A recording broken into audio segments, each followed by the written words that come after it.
रहीम। अस्सलाम वालेकुम नादरीन, आप यूट्यूब चैनल देख रहे हैं। मैं इमरान खान हूँ। नादरीन, पाकिस्तान में दहशतगर्दी के वाक़यात बढ़ते चले जा रहे हैं। पाकिस्तान की मीडिया को मना किया गया है कि आपने रिपोर्ट नहीं करना और ज़्यादा रिपोर्ट बिल्कुल नहीं करना, ना इसके ऊपर प्रोग्राम्स करने।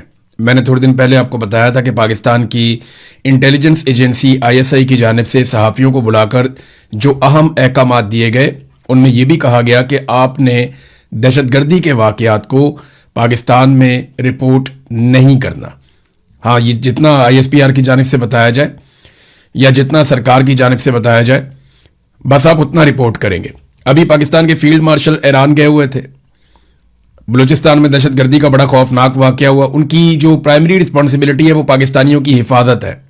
दहशतगर्दी से, दुश्मनों से पाकिस्तानियों को बचाना, ये उनकी पहली जिम्मेदारी है जिसके लिए उनको तनख्वाह दी जाती है। उनको इस ओहदे पर बिठाया गया, लेकिन वो पाक चीन दोस्ती के चक्कर में वो चाइना चले गए। अब यानी फील्ड मार्शल पहले ईरान में गए, अब चाइना चले गए। कभी वो गल्फ में चले जाते हैं, कभी अमेरिका में चले जाते हैं, कभी वो यूरोप में चले जाते हैं, लेकिन जहां उनकी ज़रूरत है वहां वो अभी नहीं गए। अभी वो चाइना चले गए, इसके बाद भी उनके कुछ विजिट्स हैं, वो कहीं और चले जाएंगे। तो उनकी जो ड्यूटी है वो पाकिस्तानियों की हिफाजत है। यहां खौफनाक दहशतगर्दी हो रही है और वो फॉरेन टूर्स कर रहे हैं। इसमें देखिए, शहबाज शरीफ का तो बनता है जाना, और वो कैबिनेट के बहुत सारे लोगों को भी लेकर गए। सरकारी खर्चे में लोगों की फैमिलियां भी वहां हमने घूमती हुई देखी, वो भी अपना प्रोटोकॉल एंजॉय कर रहे हैं। मुझे अच्छी तरह याद है कि 26 नवंबर को पाकिस्तान तहरीक-ए-इंसाफ के एहतजाज के दौरान एक थर्ड पार्टी ने या किसी नामालूम आदमी ने, वैसे किसी और पार्टी से उस बंदे का ताल्लुक था, उसने अपनी गाड़ी से 4 रेंजर्स वालों को कुचल दिया था और वो जाम बहक हो गए थे। वहां पे नमाज जनाजा में ये लोग सारे इकट्ठे होकर, वजीर आजम, आर्मी चीफ सारे गए थे और वहां फील्ड मार्शल की आंखों से अंगारे फूट रहे थे। पाकिस्तान तहरीक-ए-इंसाफ के खिलाफ फौलादी अज़म उस वक्त दिखाया गया था। मगर अब जबकि दहशतगर्दों ने बदतरीन दहशतगर्दी की है और दर्जनों शहरियों को और एहलकारों को शहीद किया, तो यहां शोहदा के जनाजों में नहीं गए, बल्कि चाइना चले गए आर्मी चीफ। खैबर पख्तूनख्वा में दहशतगर्दी होती है, आर्मी चीफ वहां जनाजों में नहीं जाते, बल्कि वो चले जाते हैं बैरून मुल्क दौरों पर। लेकिन पाकिस्तान तहरीक-ए-इंसाफ के एहतजाज के दौरान कोई और आदमी मार देता है, रेंजर्स वालों को शहीद कर देता है, तो उसमें आर्मी चीफ जरूर जाते हैं ये पैगाम देने।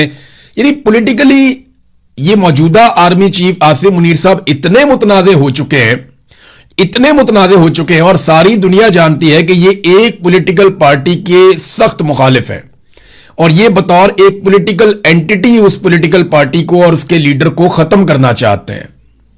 ये इतना एक्सपोज तो कभी भी कोई आर्मी चीफ नहीं होता।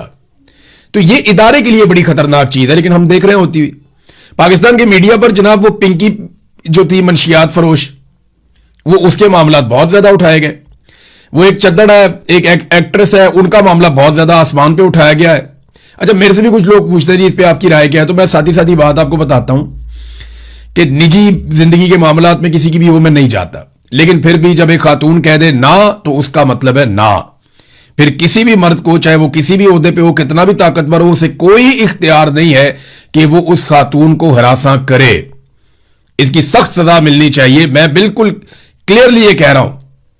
और क्योंकि कुछ लोग सवाल इसलिए पूछ रहे थे कि मियां अली अशफाक वहां पे, तो मैंने पहले भी बताया कि भाई वो एक आजाद अपनी जिंदगी गुजारते हैं, उनके अपने केसेस हैं, वो जहां मर्जी अपना केस लड़े। इससे पहले वो PMLN के भी वकील रह चुके हैं। कैप्टन सफदर का गालिबन केस लड़ा था और लोगों के भी लड़े हैं, PTI के लोगों के भी लड़े हैं। तो वो मेरा ताल्लुक अलग है, लेकिन ये काम उसका अलग है। अब यहां पे मेरी राय जो सादी सादी है वो ये है, किसी भी मर्द को, चाहे वो जितने मर्जी बड़े ओहदे पे हो, जितना मर्जी ताकतवर हो, किसी भी खातून को हरासा करने का उसे कोई हक नहीं है। जब खातून ने बोल दिया ना, तो उसका मतलब है ना। और ये बड़ी एक क्लियर, इंसानी बुनियादों पर देख लें, कानूनी बुनियादों पर देख लें, आप जिस मर्जी बुनियाद पे रख के इसको परख लें, ये कानून ऐसे ही है और ये मामला ऐसे ही होना चाहिए। बाकी सारी कहानियां हैं। नाज़रीन, मैं आपके सामने अब जरा एक इश्तिहार रखने वाला हूं। ये इश्तिहार देखें आप। ये ईद आने से पहले इन्होंने इश्तिहारात देना शुरू कर दिए। ये मरियम नवाज का फोटो, आधे आधे सफ़े। अभी ये अयाशी वाले जहाज में घूम कर आए हैं अपनी सहेलियों के साथ, दोस्तों के साथ। और अब वज़ीर आला मरियम शहबाज के सुतरा प्रोग्राम के तहत ईद उल अज़हा के मौके पर, भाई लोगों के पास जानवर खरीदने के पैसे नहीं है। एक तो मेरी आप सबसे गुजारिश है कि जो लोग कुर्बानी करें वो गोश्त को अब स्टोर ना करें। हमारे बहुत सारे सफेद पोश लोग ऐसे हैं जो पहले कुर्बानी कर सकते थे, वो अब नहीं कर पा रहे क्योंकि उनके पास पैसे की किल्लत है। पाकिस्तान में लोगों की कुव्वत खरीद बहुत कम हो गई है। इस वजह से लोग बहुत परेशान हैं। बहुत सारे ऐसे लोग जो आपके आसपास पहले कुर्बानी करते थे, कोई बकरा ले आते थे, मिलजुल कर हिस्सा डालकर वो बैल ले आते थे, अब वो कुर्बानी नहीं करते। तो अब जबकि वो लोग कुर्बानी नहीं कर रहे, तो इसमें जिम्मेदारी जो लोग कुर्बानी कर रहे हैं उनकी बढ़ जाती है कि वो अपना हिस्सा भी उन्हें दें, लोगों को ज़्यादा से ज़्यादा तकसीम करें ताकि वो भी ईद की इन खुशियों में शामिल हो सकें। बहरहाल जानवर ही बहुत थोड़े हैं तो सफाई तो फिर ज़्यादा करनी नहीं पड़ेगी इन्हें। मंडियों के अंदर ऐसा लगता था बहुत रश होगा, लेकिन जो लोग जा रहे हैं वो बता रहे हैं जनाब रश ही नहीं है, लोग आ ही नहीं रहे, लोगों के पास पैसा ही नहीं है। छोटा जानवर खरीदना तो ख्वाब बन गया है और बड़ा जानवर जो है उसको हाथ नहीं लगता, वो इतना महंगा हो गया। जितने के 2 बकरे आ जाते थे उतने में जो है वो अब एक हिस्सा डलता है बैल के अंदर। तो हालात बहुत अजीब हैं। बहुत छोटा सा एक बकरा, एक दोस्त है उन्होंने मुझे तस्वीर भेजी, उन्होंने 1 लाख रुपए का लिया, बिल्कुल छोटा सा, ऐसे जैसे वो सदके का बकरा होता है ना, उससे थोड़ा सा बड़ा होगा, तो वो 1 लाख रुपए का उन्होंने लिया। तो इतनी महंगाई हो गई है पाकिस्तान में, बेचारे बेचने आते हैं, वो भी गरीब लोग हैं, उनको बंदा क्या कहे, लेकिन महंगाई बढ़ इतनी गई है कि आम आदमी के बस से बाहर होता जा रहा है। अब नाज़रीन जहां पे ये इश्तिहारात वगैरह लग रहे हैं, तो मैं आपको एक इश्तिहार दिखाता हूं। ये इश्तिहार है जनाब इंडियन साइड से, जो वजीर आला है उनकी जानिब से। इश्तिहार तो नहीं है, उन्होंने स्टेटमेंट जारी किया कि हमने 600 यूनिट तक बिजली फ्री की है, चाहे एसी चलाओ, जो मर्जी चलाओ। ये हरमीत सिंह ने इसको रिपोर्ट किया, जहां से मैंने इसको पढ़ा और कई जगहों से भी पढ़ा है। यहाँ पे अली मोल साहब हैं, उन्होंने भी इसको रिपोर्ट किया, एक और जर्नलिस्ट हैं उन्होंने भी इसको रिपोर्ट किया। तो इसे लोग रिपोर्ट कर रहे हैं इस मामले को। अब देखें ना, वो चढ़दा पंजाब है, ये लहंदा पंजाब है, यानी वहां पे भी पंजाब है, यहां पे भी पंजाब है, ये इकट्ठा होता था पहले। फिर पाकिस्तान बन गया 1947 में, वो अलग हो गया, इंडिया के पास चला गया, ये पाकिस्तान के पास आ गया। वहां पे एक वजीर आला है और यहां पे भी एक वजीर आला है। तो वहां पे जो सीएम है मान साहब और यहां पे जो सीएम है ये मंजूर नजर और ताकतवर हलकों की पसंदीदा और एक रॉयल फैमिली से ताल्लुक रखने वाली खातून, जिन्हें हर चीज सोने की प्लेट में और सोने का चमचा मुंह में लेकर पैदा होने वाली, ये इनको जनाब यहां पे वजारत आला तोहफे में दी गई है। ये बगैर मैंडेट के आई हैं, वहां वो मैंडेट के साथ आए हैं मान साहब। तो उन्होंने अपने लोगों के लिए 11 अरब इंडियन रुपए का एक थर्मल प्लांट लिया। अपने जाती हुकूमत की कैपेसिटी से जो पैसा उनका निकला बचत करके, उससे उन्होंने 11 अरब इंडियन रुपए का एक पावर प्लांट लिया और अब वो भारतीय शहरियों को वहां पे मुफ्त बिजली फराहम कर रहे हैं। दूसरी तरफ यहां पे शहजादी ने अपने लिए 11 अरब रुपए का एक अय्याशी वाला लग्जरी तैयारा लिया और उसमें सफर करने के बाद इनकी सहेलियों में से एक का मैं इंटरव्यू सुन रहा था, छोटा सा क्लिप। वो बता रही थी कि बाकू अजरबैजान के खानों का जायका कितना मजे का है। मैं वहां पे रहा हूं, वाकई उनके खाने अच्छे हैं, लेकिन मामला ये है कि ये क्या बकवास है। लोग भूख से मर रहे हैं, वो बिजली के बिल नहीं दे पा रहे, और आपने वादा किया था कि 300 यूनिट तक बिजली का बिल नहीं आया करेगा। वादे का आपने उल्टा कर दिया कि 200-300 यूनिट तक भी जो बिजली इस्तेमाल करता है उसे 4 गुना बिल आता है, और जो सब्सिडी थोड़ी बहुत रह गई थी वो भी आप लोगों ने आईएमएफ के कहने पर वापस छीन लिए। तो एक तरफ वो वजीर आला है जिसने कुछ भी वादा इस तरह का नहीं किया था, लेकिन वो मुफ्त बिजली दे रहा, अपने शहरियों को कहता है एसी चलाओ, जो मर्जी करो। एक तरफ ये अय्याशी वाला जहाज लेकर आए और अपने शहरियों को बैठकर कहानियां सुना रहे हैं कि उस जहाज में बैठकर जब हम बाकू गए तो वहां के खाने बहुत मजेदार थे, टेस्ट बहुत अच्छा था। ये टेस्ट उन लोगों को बता रहे हैं जो भूखे हैं, यानी अब आपकी कहानियों से लोग अपना पेट भरेंगे। बहुत बेहिसी है। अच्छा, ये जो लोग हैं ये तो बहुत बेहिस हैं, लेकिन इनको लाने वाले बहुत बेगैरत हैं।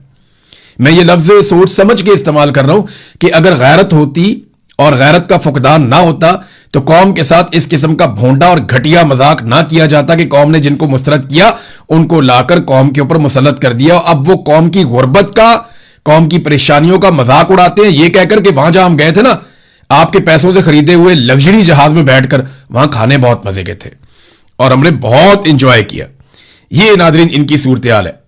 आईएमएफ से जितना कर्जा लिया पाकिस्तान ने पिछले 2 साल में, ये भी सुन लें आप, जितना कर्जा पाकिस्तान ने पिछले 2 साल में आईएमएफ से लिया, देखें ना, उसके लिए आईएमएफ के तरले किए, मिन्नतें की, खुशामदें की, कभी अमेरिका के पांव पकड़े, कभी यूरोप के पांव पकड़े, हर जगह पे जाते हैं, जाकर कोशिश करते हैं कि आईएमएफ थोड़े पैसे दे दे। तो जितना पैसा पाकिस्तानी हुक्मरानों ने आईएमएफ से लिया गुज़िश्ता 2 सालों में, उससे ज्यादा डकैती इन्होंने पाकिस्तानियों की जेबों पे सिर्फ एक जगह पे डाली है। पेट्रोल के ऊपर जो लेवी इन्होंने पाकिस्तानियों से 2 साल में वसूल की है वो आईएमएफ से लिए गए पैसे से ज्यादा है। आईएमएफ के तो ये पैरों में गिरते हैं और पाकिस्तानी अवाम को पैरों में रखते हैं। जिनसे ज्यादा पैसा लिया उनको पैरों में रखते हैं और जिनसे थोड़ा पैसा लिया उनके पैरों में गिरते हैं। ये पाकिस्तान की सरकार, और उसकी वजह पता है क्या है? आईएमएफ जब इनको पैसा देता है ना तो आईएमएफ इनको गिनवा कर देता है, इनको इनकी औकात में रखकर देता है। पाकिस्तानियों का प्रॉब्लम यह है कि पाकिस्तानी इनको इनकी औकात में नहीं ला रहे। जिस दिन आप इनको इनकी औकात में लेकर आए और आपने इनको बताया कि जनाब हमारे पैसों से तुम तनख्वाहें लेते हो, ये बेशर्मी, ये बेगैरती और ढिठाई बंद करो और पाकिस्तान को चलने दो, हम फैसला करेंगे कि पाकिस्तान कैसे चलेगा। जिस दिन आप इनको बताएंगे उस दिन ये आपके भी कदमों में बैठेंगे। लेकिन उसके लिए पहले आपको अपने वोट की ताकत इस्तेमाल करनी पड़ेगी, और सिर्फ इस्तेमाल नहीं करनी पड़ेगी, उसको राइज करना पड़ेगा। वोट तो आप डाल देते हैं लेकिन निकलता किसी और का है। अब पाकिस्तानियों को इसका हल भी निकालना पड़ेगा। नाज़रीन, मैं आपको एक यहां प्रोजेक्ट था नीलम झेलम, इसके अंदर आपको याद होगा, आपका जब भी कोई आप बिल निकाले ना अपने घर में कोई भी आप बिजली का, तो उसमें नीलम झेलम सरचार्ज उसके ऊपर लिखा हुआ होगा। ये आप निकालें और निकाल के पढ़ें, हर साल हर महीने आप ये पैसा दे रहे हैं, नीलम झेलम सरचार्ज। आप पता क्यों ये पैसा दे रहे हैं? ताकि नीलम झेलम का एक मंसूबा बन रहा है, वहां से बिजली बनेगी और सिस्टम के अंदर शामिल हो जाएगी और पाकिस्तानियों को सस्ती बिजली मिलेगी। सन 2018 में यह प्रोजेक्ट मुकम्मल हुआ और सन 2024 में यह मंसूबा बंद हो गया। 2008 में इसे मुजफ्फराबाद और नीलम झेलम हाइड्रो पावर मंसूबे का इसका आगाज किया गया था। 2008 में इससे 969 मेगावाट बिजली हासिल की जानी थी। 500 अरब रुपए के ऊपर लागत आनी थी। यह रकम पाकिस्तान के शहरियों से बिजली के बिलों में मशहूर जमाना नीलम झेलम सरचार्ज के नाम से हर माह वसूल की गई। वैसे ये तहरीर वहीद मुराद साहब जर्नलिस्ट हैं, उन्होंने लिखी है, तो मैं वहां से आपको पढ़ के सुना रहा हूं। उनका क्रेडिट है, इसलिए मैं यहां पे उनका नाम लेना जरूरी समझता हूं। वैसे ये खबर जो है वो मुख्तलिफ अंग्रेजी अखबारात के अंदर हर तरफ छपी हुई है, लेकिन मैं यहां से पढ़ के आपको बता रहा हूं। सन 2018 में यह प्रोजेक्ट मुकम्मल हुआ और 2024 से मनसूबा बंद पड़ा हुआ है क्योंकि डिजाइन में इसके नुक्स था। किसी ने पूछा कि जनाब ये डिजाइन में नुक्स है तो क्यों है? और पानी को दरिया से टरबाइन तक लाने वाली जो सुरंग थी वो बैठ गई। लो कर लो बातें आप। इतना पैसा पाकिस्तानियों का खर्च दिया, कई सालों से पाकिस्तानी जो है नीलम झेलम सरचार्ज भर रहे हैं, दहाइयां हो गई 2, और आप पैसा देते चले जा रहे हैं और निकला क्या? सुरंगी बैठ गई। अब जिसने इसका डिजाइन बनाया कोई इसको बुलाकर पूछेगा? ये कौम के 500 अरब रुपए जाया करने की जिम्मेदारी का तयन करने के लिए क्या कोई इंक्वायरी करवाई गई? कोई कमेटी बनाई गई? कोई कमेटी अगर बनाई भी है तो वो कमेटियां डाल के बैठ जाती है, और ताहाल कोई भी इसकी जिम्मेदारी कबूल करने को तैयार नहीं है। इस मंसूबे को नेस्पाक वाले कॉपी पेस्ट इंजीनियर ने डिजाइन किया था। अब नेस्पाक पाकिस्तान का एक इदारा है, उन्होंने ये डिजाइन करके दे दिया मंसूबा, वो सुरंग बैठ गई। वो इसके ऊपर पूरी दुनिया के अंदर जो है जेलें हो जाती हैं, मुसीबतें बन जाती हैं कि भाई कौमी पैसा कैसे जाया हो गया। अब इसका हल क्या है? बस हल एक ही है कि ये मंसूबा नहीं चलेगा और बिजली के बिल में आप पैसे देते चले जाएंगे। अब आ जाए नाज़रीन कुछ आलमी खबरों की तरफ। तो रोला डालकर आलमी मंडी को थोड़ी ऑक्सीजन तो दी गई है कि जनाब मामला हल हो गया, लेकिन अमेरिका और ईरान दोनों की तरफ से यह बात पता चली है कि अभी शराइत मुकम्मल तौर पे राइज नहीं हुई और अभी मुआहदा हतमी तौर पे सामने भी नहीं आया। लेकिन जो चीजें मुआहदे में हैं वो मैं आपको बताता हूं। उससे पहले डोनाल्ड ट्रंप ने एक ट्वीट किया, ये इंपॉर्टेंट है, ये आपके सामने में रख देता हूं कि डोनाल्ड ट्रंप ने अब क्या कहा, और एक मुतालबा कर दिया उन सारे मुल्कों से जो इस मामले में स्टेक होल्डर थे। ये ट्रुथ सोशल के ऊपर डोनाल्ड ट्रंप ने एक ट्वीट किया। उन्होंने कहा जी इस्लामी जमहूरिया ईरान के साथ मुज़ाकरात अच्छे अंदाज में आगे बढ़ रहे हैं, या तो ये सबके लिए एक बेहतरीन मुआहदा होगा या फिर ये मुआहदा नहीं होगा, यानी महाज़े जंग और फायरिंग की तरफ वापसी हो जाएगी, लेकिन पहले से कहीं ज्यादा बड़ी और शदीद तर, और कोई भी ऐसा नहीं करना चाहता। मुआहदा अगर होगा तो हमारी मर्जी का होगा, वरना नहीं होगा, वरना लड़ाई होगी, और लड़ाई हुई तो पहले से बहुत शदीद होगी। कोई ऐसा नहीं करना चाहता। फिर उन्होंने कहा सऊदी अरब के वली अहद मोहम्मद बिन सलमान से, फिर सारे वो नाम जिस तरह मैंने पहले आपको बताया जिसमें फील्ड मार्शल का नाम भी है, कतर के और सारे हुक्मरानों के नाम लेने के बाद उन्होंने कहा कि इनके साथ बातचीत में मैंने वादे किया कि इस इंतहाई पेचीदा पहेली को सुलझाने के लिए अमेरिका की जानिब से की जाने वाली तमाम तर कोशिशों के बाद अब यह लाजमी होना चाहिए कि तमाम ममालिक कम अज कम बैक वक्त इब्राहिमी मुआहदे पर दस्तखत कर दें, अब्राहम अकॉर्ड। डोनाल्ड ट्रंप कहता है कि उसके ऊपर सारे दस्तखत कर दें। जिन ममालिक के हवाले से बातचीत की गई इनमें सऊदी अरब, कतर, पाकिस्तान, तुर्की, मिस्र, उर्दन और बहरीन शामिल हैं। यह मुमकिन है कि किसी एक या दो ममालिक के पास ऐसा ना करने की कोई वजह हो और उसे तस्लीम किया जाएगा, लेकिन अक्सर को तैयार रहना चाहिए, आमादा होना चाहिए और इस काबिल होना चाहिए कि वो ईरान के साथ इस तस्वीर को इससे कहीं ज्यादा तारीखी वाकया बना दें जितना कि ये होता। अब वो ये कह रहे हैं जनाब आप इब्राहिम अकॉर्ड के ऊपर दस्तखत करें। उसका सादा मतलब जो है, आसान मतलब वो ये है कि आप इसराइल को तस्लीम कर लें। इक्का दुक्का मुल्कों उन्होंने कहा तो मे भी पाकिस्तान के बारे में उनके दिमाग में कि पाकिस्तान शायद तस्लीम नहीं कर सकता, पाकिस्तान में हालात ऐसे हैं। ईरान के बारे में वो ये कहते हैं कि ईरान को इसके अंदर भी शामिल होना चाहिए। फिर ईरान को वो बड़ा, सऊदी अरब और कतर के बारे में उन्होंने कहा जी कि उनको तो ये करना चाहिए और इसकी शुरुआत सऊदी अरब और कतर की जानिब से फौरी दस्तखत के साथ होनी चाहिए, बाकी सबको इसकी पैरवी करनी चाहिए। फिर उन्होंने ये भी कहा कि जनाब ये बड़ा शानदार होगा, इससे बहुत सारे माली फायदे भी मिलेंगे, जिन मुल्कों ने किया उनको बहुत फायदा हुआ, ये भी डोनाल्ड ट्रंप ने कहा। तो इससे बड़ी कोई और चीज नहीं होगी, 5000 साल तारीख के अंदर कभी ऐसा नहीं हुआ होगा। इस किस्म की बातें डोनाल्ड ट्रंप ने कर दी हैं। और यही डोनाल्ड ट्रंप ने कहा कि मैं दुनिया के दूसरे खित्ते की तरह अपने नुमाइंदों से कह रहा हूं कि वो इन ममालिक को पहले से तारीखी इब्राहिमी मुआहदे में शामिल करने का अमल शुरू कर दें और इसे कामयाबी से मुकम्मल करें। इस मामले पर आपकी तवज्जो का शुक्रिया। अब समझें जरा इसको आप, ये इसका नाम इब्राहिम अकॉर्ड क्यों रखा गया? पहले इसकी टेक्निकल रीजन आप देख लें। हजरत इब्राहिम अलैहिस्सलाम के दो बेटे थे, एक का नाम हजरत इसहाक अलैहिस्सलाम और एक का नाम हजरत इस्माइल अलैहिस्सलाम। नबी अकरम सल्लल्लाहु अलैहि वसल्लम जो मुसलमानों के आखिरी नबी हैं, आप सल्लल्लाहु अलैहि वसल्लम हजरत इस्माइल अलैहिस्सलाम की औलाद में से थे, जबकि बाकी बहुत सारे अंबिया और अंबिया की पूरी एक लड़ी हजरत इसहाक अलैहिस्सलाम की औलाद में से थे। हजरत इसहाक अलैहिस्सलाम के बेटे थे हजरत याकूब अलैहिस्सलाम और उन्हीं का नाम जो है वो इसराइल भी है और उनकी औलाद को बनी इसराइल कहते हैं। तो बनी इसराइल में बहुत सारे कईयों के नाम भी नहीं पता हमें, बहुत सारे पैगंबर आए और अल्लाह का पैगाम लेकर आए।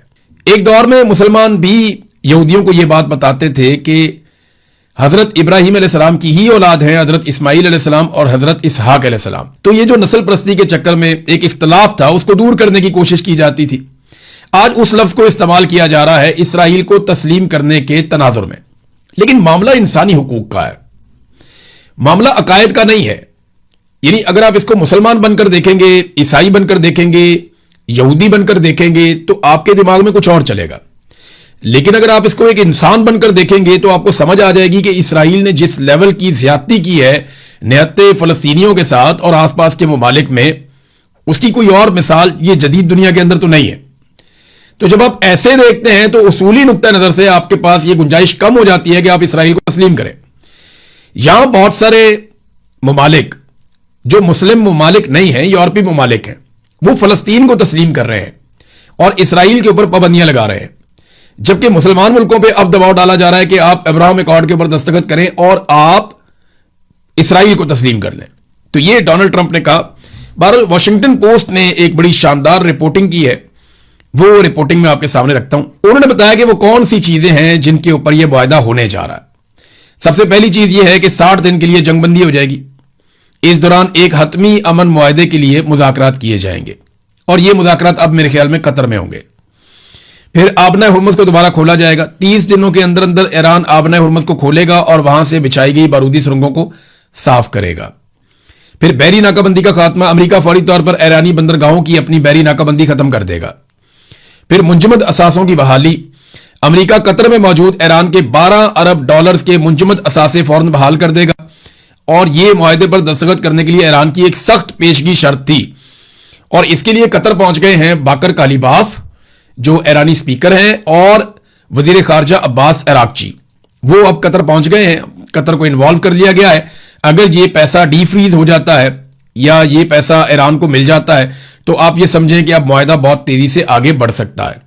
फिर जौहरी हथियारों से दस्तबरदारी का आजम, अब ये तो ईरान पहले ही कह चुका है, फतवा भी मौजूद है आयतुल्लाह अली खामनेई का, ईरान को इस पर प्रॉब्लम कोई नहीं होगा, बस यूरेनियम ईरान के अंदर रहे या अमेरिका के पास ना जाए। यानी रशिया ले जा सकता है, चाइना ले जा सकता है, मे भी पाकिस्तान ऐसा एक मुल्क हो सकता है, लेकिन अमेरिका को वॉर ट्रॉफी के तौर पे मुझे नहीं लगता कि वो यूरेनियम देने वाले हैं। तो ये यूरेनियम का मामला तो वहीं पे खड़ा है, उस पर मुज़ाकरात होंगे, बातचीत होगी। ईरान पहले भी कहता है जी हम बम नहीं बना रहे, हम बिजली बना रहे हैं, तो वो मामला तो वहीं पे खड़ा है। तो अमेरिका ने इस सारी लड़ाई में हासिल क्या किया? ईरान ने तो अपने मुंजमद असासे जो हैं वो बहाल करवा लिए। ईरान ने आबना हुर्मुज़ पे अपना कुछ हद तक कंट्रोल भी कर लिया। अगर आबना हुर्मुज़ खुल भी जाती है तो वो तो पहले भी खुली हुई थी, और अगर जौहरी मुज़ाकरात ही करने हैं तो वो तो पहले भी हो रहे थे। तो इस सारी लड़ाई में अमेरिका ने अपनी मिथ तोड़वा ली। आयरन डोम का पोल खुल गया और अमेरिका की दिफाई सलाहियतें जो हैं वो दुनिया के सामने आ गई। बहरहाल अभी हतमी मुआहदा बाकी है और किसी भी मामले पे दस्तखत अभी तक नहीं हुए। इसमें ईरान की वजारत खारजा का भी एक स्टेटमेंट है। उन्होंने कहा यह बात बिल्कुल दुरुस्त है कि हम ज़ेरे बहस मौज़ूआत के एक बड़े हिस्से पर किसी नतीजे तक पहुंच चुके हैं। ताहम यह कहना कि इसका मतलब यह है कि मुआहदे पर दस्तखत बिल्कुल करीब है, कोई भी ऐसा दावा नहीं कर सकता।